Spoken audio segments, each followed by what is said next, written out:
बात तब की है जब बुद्ध 80 साल के हो चुके थे। बुद्ध की जीवन यात्रा का फलक गंगा की मध्य और निचली घाटी के इलाकों से होते हुए मिथिला और नेपाल की तराई तक फैला हुआ था। वे लगातार घूमते हुए ज्ञान बांटा करते थे, सिवाय चातुर्मास या वर्षा ऋतु के, जिसे बुद्ध का वर्षावास कहा जाता था।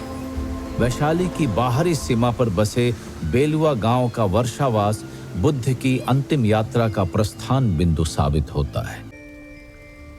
बुद्ध बीमार पड़ गए।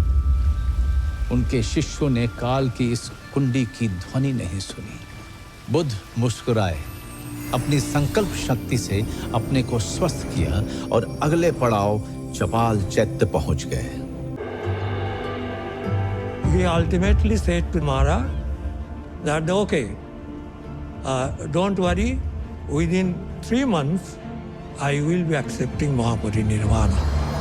मारा खुश था, उसने बुद्ध को महापरिनिर्वाण के लिए राजी कर लिया था। वे एक पल के लिए वैशाली को पलटकर निहारते हैं और फिर आनंद से कहते हैं, हम पश्चिम की तरफ जा रहे हैं आनंद, पश्चिम जिधर सूर्य अस्त होता है। वैशाली को मैं अब कभी नहीं देख पाऊंगा।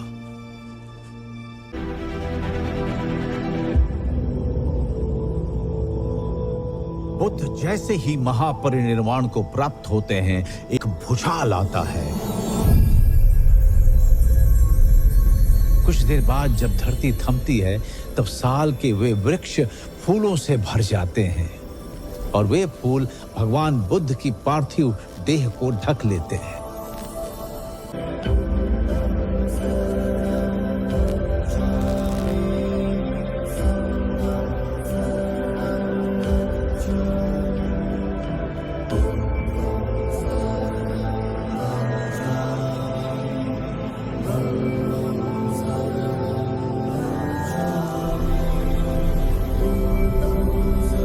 महाकश्यप चिता को अग्नि देने के लिए मशाल लेते हैं, पर ये क्या? उनके जलाने से पहले बुद्ध की चिता खुद प्रज्वलित हो गई।